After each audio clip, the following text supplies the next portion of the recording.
जोरदार तालियों से स्वागत कीजिए राजस्थान के लाल, केंद्र सरकार के संस्कृति और पर्यटन मंत्री गजेंद्र सिंह शेखावत जी।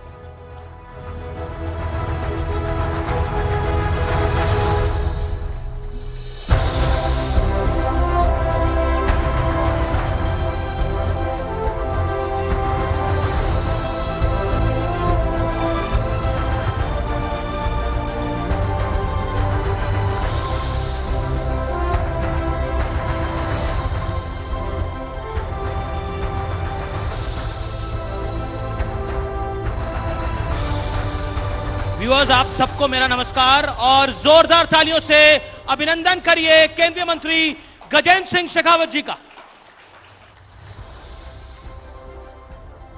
शेखावत जी, माइक। सबसे पहले तो आपने हरियाणा में लठ गाड़ दिया, महाराष्ट्र में भगवा लहरा दिया। ये जो विराट विजय शुरू हुई है हरियाणा से, जब 240 सीटें आई भारतीय जनता पार्टी की, तो कहा गया कि बीजेपी का सूर्य अस्त हो रहा है। राहुल गांधी कह रहे थे, मैं गारंटी देता हूं कि अब की बार पहले हरियाणा हराएंगे, फिर महाराष्ट्र हराएंगे, फिर गुजरात हराएंगे और फिर सरकार बनाएंगे।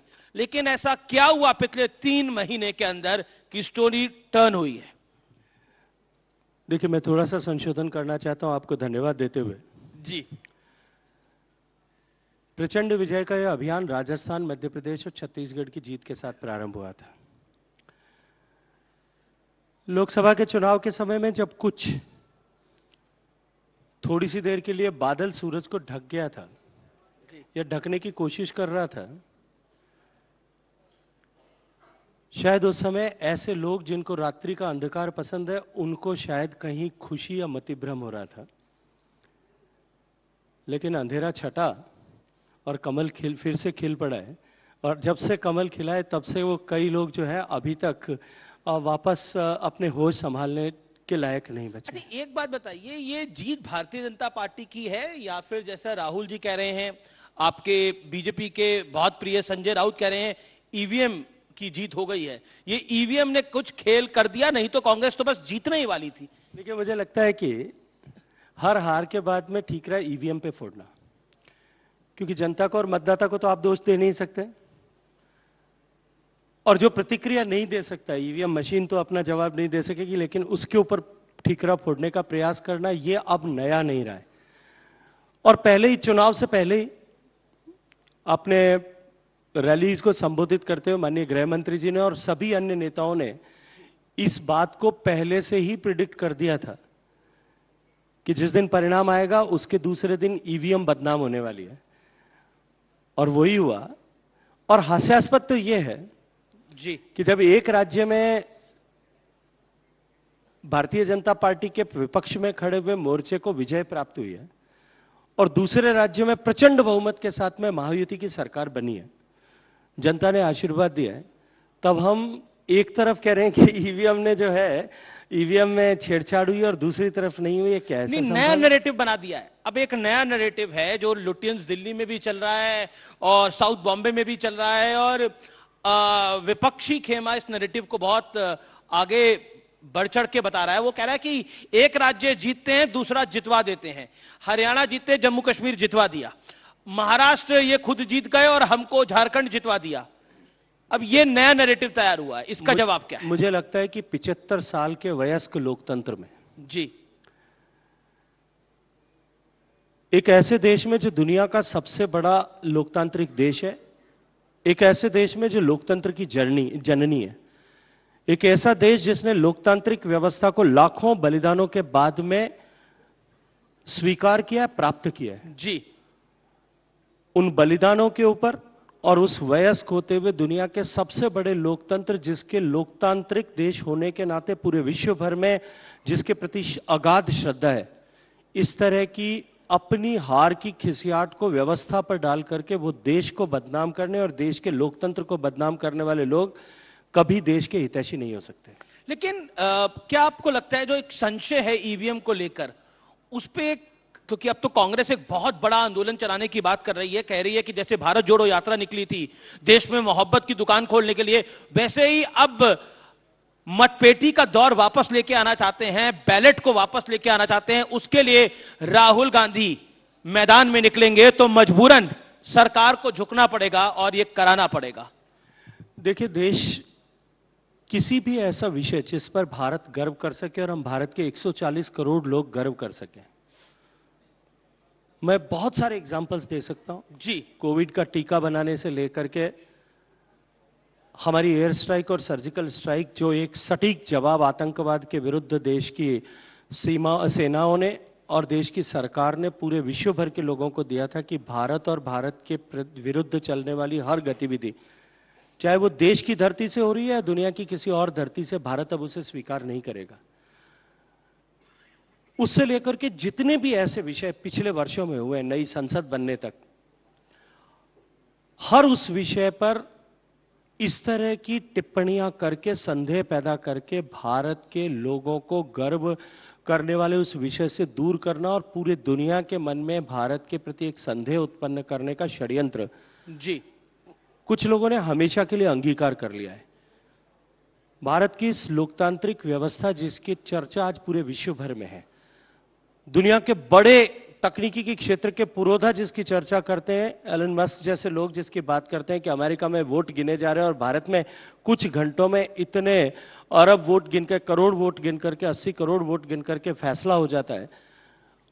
ऐसी परिस्थिति में भारत के प्रति इस तरह के संदेह उत्पन्न करना, यह मुझे लगता है कि उस षड्यंत्र का हिस्सा है। लेकिन झारखंड के अंदर जो बीजेपी को हार का सामना करना पड़ा, बहुत लंबे अरसे बाद विपक्ष की सरकार रिपीट हुई, क्या उसका बड़ा कारण लगता है? पॉलिटिकल पंडितों का कहना है कि इतना ज्यादा घुसपैठिए कर दिया था कि नुकसान बीजेपी को झेलना पड़ गया उसका। देखिए, निश्चित रूप से हर जीत और हर हार दोनों की समीक्षा करने का विधान भारतीय जनता पार्टी में है, व्यवस्था भारतीय जनता पार्टी में।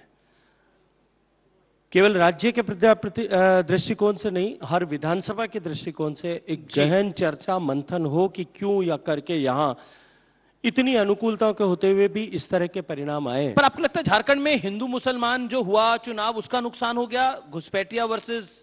मुझे लगता है कि अभी थोड़ा सा जल्दी होगा कि इसके बारे में मैं टिप्पणी करूं, क्योंकि जिन लोगों के पास में जिम्मेदारी है वो इस पर विस्तार से समीक्षा कर रहे हैं। लेकिन इतना अवश्य है कि बहुत सारी ऐसी ताकतें जो भारतीय जनता पार्टी की सरकार बनने के बाद में अपने अस्तित्व के प्रति संकट ऐसा महसूस करती थी, उन लोगों का एकत्रीकरण हुआ है। ऐसा मैं आप लोगों की मीडिया की बातचीत और रिपोर्ट्स के माध्यम से के आधार पर डेमोग्राफी में जो बदलाव आया वो भी एक बड़ा कारण रहा ट्राइबल एरिया में। देखिए, निश्चित रूप से रहा है। कुछ विधानसभाओं को लेकर के अगर आप देखेंगे तो 2019 के चुनाव और 2024 के चुनाव में जिस तरह का सिग्निफिकेंट चेंज इन डेमोग्राफी हुआ है, जी, वो निश्चित ही उसने कहीं ना कहीं एडवर्सली भारतीय जनता पार्टी के प्रोस्पेक्ट्स को इंपैक्ट किया है।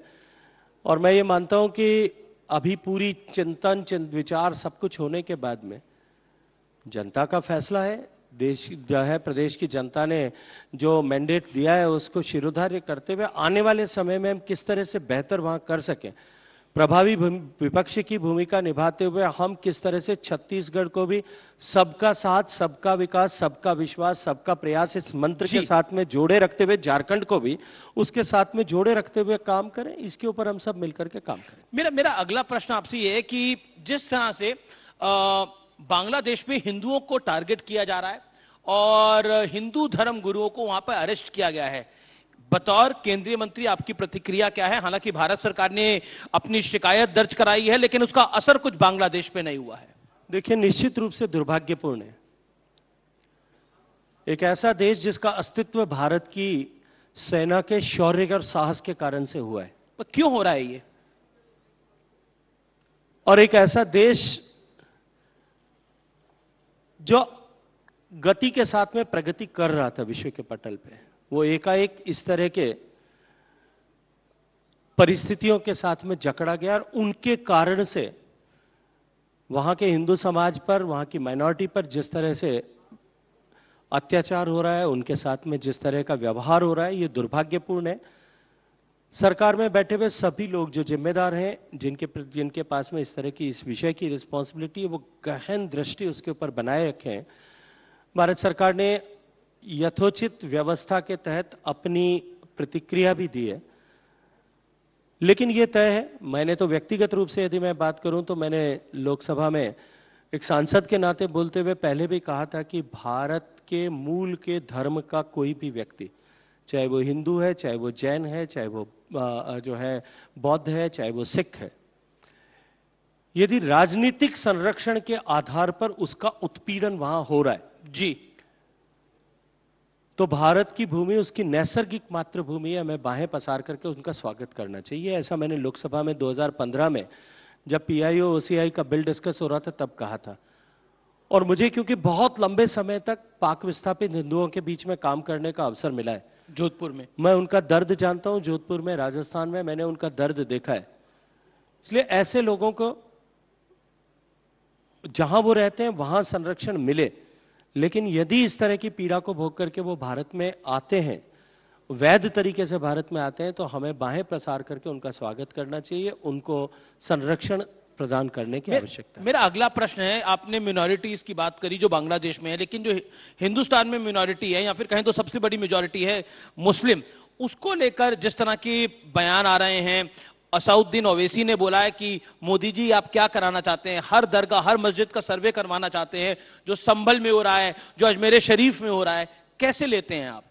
देखिए, मैं आपसे एक प्रश्न पूछना चाहता हूं, जो पीआईएल दायर की गई, क्या वो सरकार ने की? नहीं। मैं तो आपको एक दायित्व देना चाहता हूं जी, पत्रकार के नाते, और आपके जो है जर्नलिस्ट फ्रेटर्निटी को दायित्व देना चाहता हूं।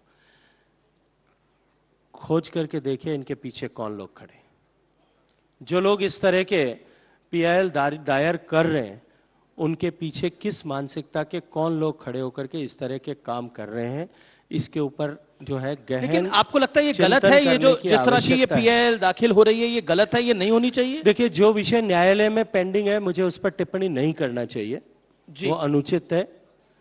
न्यायालय ने उसको जो है विचार करने के बाद में एक बार अगर एडमिट किया है तो न्यायालय को उस पर निर्णय करने दीजिए, लेकिन इतना अवश्य है कि इस तरह के विषयों को उठा करके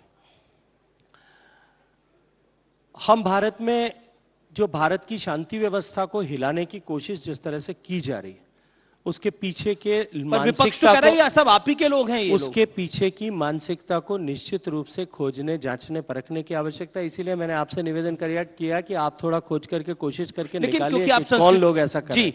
क्योंकि आप संस्कृति मंत्रालय आप चलाते हैं, और अजमेर दरगाह को लेकर जिस तरह के दावे किए जा रहे हैं, उस पर आप क्या टिप्पणी करना चाहते हैं? मैंने कहा कि जो विषय न्यायालय में लंबित है उस पर टिप्पणी मुझे एक जिम्मेदार पद पर होने के नाते नहीं करना चाहिए, इसलिए मैं उस पर टिप्पणी नहीं करना जी।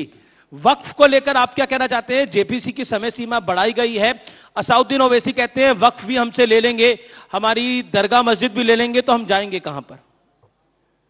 देखिए, वक्फ के नाम पर जिस तरह के खेल किए गए, जी, वक्फ के नाम पर, वक्फ की संपत्तियों के नाम पर जिस तरह से बंदरबांट की गई है, वक्फ की संपत्तियों के नाम पर जिस तरह से अल्पसंख्यक मुस्लिम समाज को, जिसके बहुत सारे लोगों को जिस तरह से पीपल विद वेस्टेड इंटरेस्ट जी सिटिंग इन द चेयर, जिस तरह से लोगों को के साथ में अन्याय हुआ है, निश्चित रूप से इस पर पुनर्समीक्षा होनी चाहिए। जिस पर पुनर्समीक्षा हो रही है, let the JPC file its report. एक बार जेपीसी की रिपोर्ट आ जाए, उसके बाद में संसद पर उस पर बहस होगी और निर्णय होगा।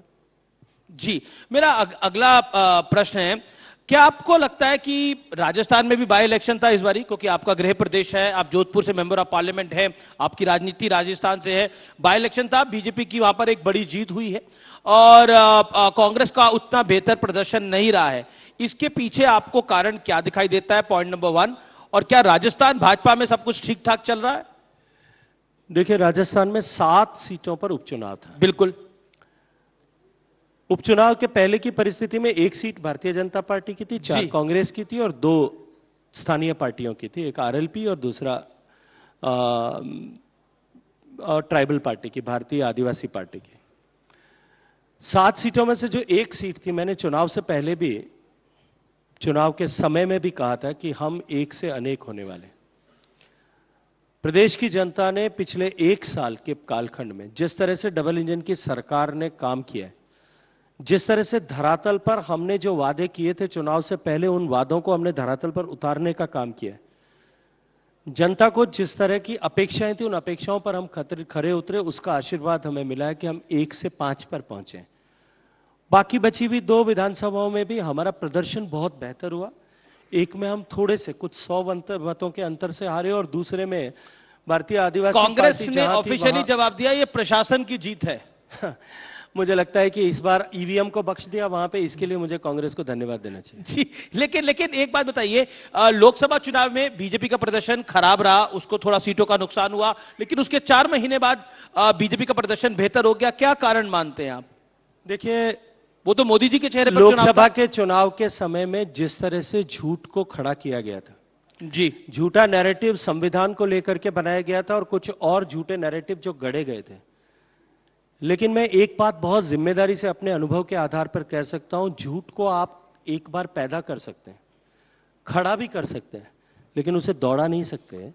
वो झूठ जो था वो धराशायी हो गया और धराशायी होने का परिणाम आपको राजस्थान में भी दिख रहा है, हरियाणा में भी दिखा, मध्य प्रदेश में भी दिखा, आने वाले चुनाव में आगे भी दिखा, महाराष्ट्र में भी दिखा और आने वाले चुनाव में भी। बड़ी बात आप कह रहे हैं, दिल्ली का चुनाव अभी होने वाला है, क्या आपको लगता है कि ये कोर्स करेक्शन है? वोटर्स ने जिन्होंने उस समय या तो वोट नहीं डाला या वोट नहीं डाला, वोट डालने के लिए नहीं पहुंचे, उनको लगा कि वोट डालना चाहिए इस बारी। देखिए, मैं आपको या गलत जगह या फिर विपक्ष को डाल दिया। और मैं पूरे जिम्मेदारी और विश्वास के साथ में आपको कह रहा हूं कि आने वाले दिल्ली के विधानसभा चुनाव में जिस तरह से पिछले 10 साल में केजरीवाल सरकार में दिल्ली बदहाल हुई है, केजरीवाल जी की पार्टी कह रही है उन्हें जान से मारने की कोशिश की गई है, जिस तरह से हंसते हंसते दिल्ली को हलाल करने की कोशिश की गई है, दिल्ली वासियों के हितों को हलाल करने की कोशिश की गई है, दिल्ली के मतदाताओं ने अब की बार यह तय कर लिया है कि अब की बार भारतीय जनता पार्टी की प्रचंड बहुमत के साथ में दिल्ली की आशीर्वाद देकर के सरकार बनाएगी। बहुत बड़ी बात आप कह रहे हैं कि दिल्ली में इस बार बीजेपी की सरकार आएगी, लेकिन हालांकि एग्जिट पोल और ओपिनियन पोल उस तरह से उतने ऑथेंटिकेटेड नहीं है, इसमें कोई डिसएग्रीमेंट में नहीं कर सकता कि अब तो उस पर अब तो वो विचार का विषय भी नहीं रहा है एग्जिट पोल और आपके जो है। जी, लेकिन क्योंकि गजेंद्र सिंह शेखावत आप राजस्थान से आते हैं, आखिरी सवाल नहीं पूछूंगा तो ये नाइंसाफी हो जाएगी। ये जो राज परिवार के बीच में झगड़ा चल रहा है, उस विषय पर आप क्या कहना चाहते हैं बतौर मंत्री, बतौर राजस्थान के वासी, बतौर सांसद? मुझे लगता है कि वो विवाद, यदि उस विवाद के बैकग्राउंड में देखा जाए तो वर्षों से संपत्ति का विवाद एक परिवार में चल रहा है और वो केवल एक राजस्थान का राज परिवार नहीं, देश के सारे लगभग बहुत सारे परिवारों में इस तरह के संपत्ति के विवाद शायद होंगे, विभिन्न स्तर पर लंबित होंगे। उनके विवाद के पृष्ठभूमि में जाए बिना मैं इतना कहना चाहता हूं कि माननीय मुख्यमंत्री जी और हम सब ने मिलकर के जो प्रयास किया उसके चलते हुए कम से कम वो विवाद एक बार समाप्त हुआ है।